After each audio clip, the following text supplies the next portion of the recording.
Hi, in this lesson, you'll learn about for loops. There are two types of loops in programming, indefinite loops and definite loops. In this lesson, we'll be focusing on definite loops. A for loop is a control structure that repeats instructions for a fixed number of times. Like JavaScript, most programming languages have for loops, so you'll be using this tool regularly throughout your programming journey. Let's look at the parts of a for loop. We have the for loop header, curly braces, and then nested inside of the curly braces, we have the loop body. The code in the loop body will repeat during each iteration of the loop. Let's dive a little bit deeper into the for loop header. We first have the for keyword, and then the initializer. This expression initializes a variable I with the value of 0. This variable acts as a counter that keeps track of the number of loops. Then we have the condition, which determines when the for loop ends. The loop will continue until the condition is no longer true. And last but not least, we have the iterator. This updates the value of I at the end of each loop.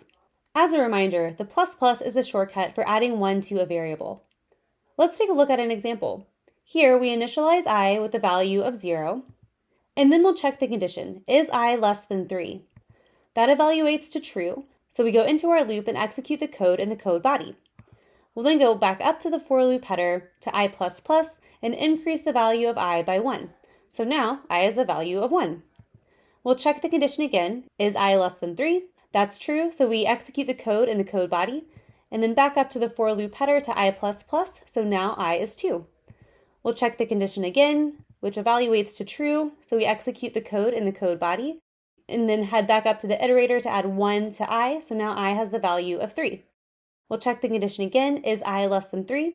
This time it evaluates to false, so we'll exit our loop and continue with the rest of our program. Let's take a look at that for loop with something in the code body. Here we've added a console log statement that will print the value of I during each iteration. So when we run our program, 0, 1, and 2 are printed to the console. Notice how we can use the variable I in our for loop. This can be incredibly handy when writing programs that involve repetitive calculations and sorting. Let's go back to the for loop structure. Most for loops initialize I as 0 and increase the value of I by 1 each loop. However, we can get creative with the for loop structure. We could initialize I with a value of 10. And when it comes to updating the value of I, we can decrease by 1 instead of increase by 1. In fact, we could even update I by a value other than 1. In this example, we're decreasing the value of I by 3. We can even play with the condition. Instead of checking to see if I is less than a value, we can check to see if I is greater than or even greater than or equal to the count value. In this for loop, we're starting I with a value of 10, looping as long as I is greater than 0, and then decreasing the value of I by 2 each time. And during each loop, we'll print the value of I to the console. So when we run our program, we get 10, 8, 6, 4, and 2 printed to the console. One last note, we can create a variable outside of our for loop and update it within our for loop.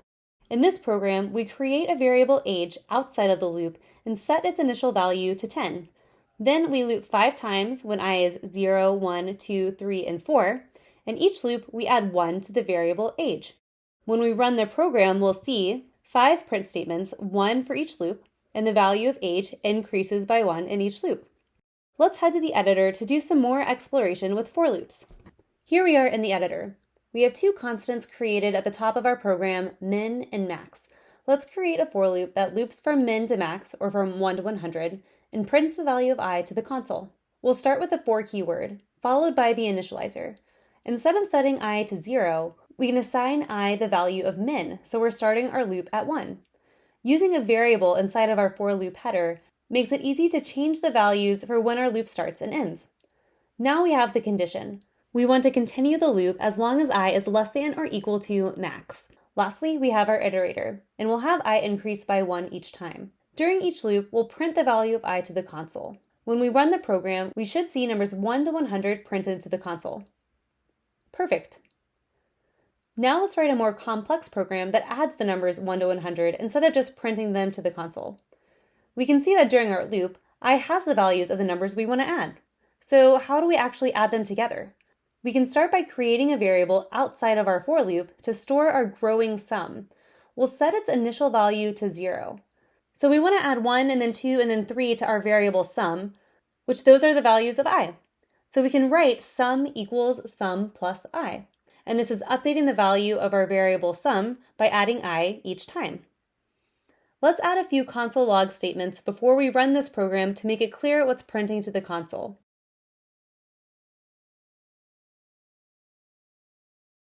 Let's run our program and see what we got.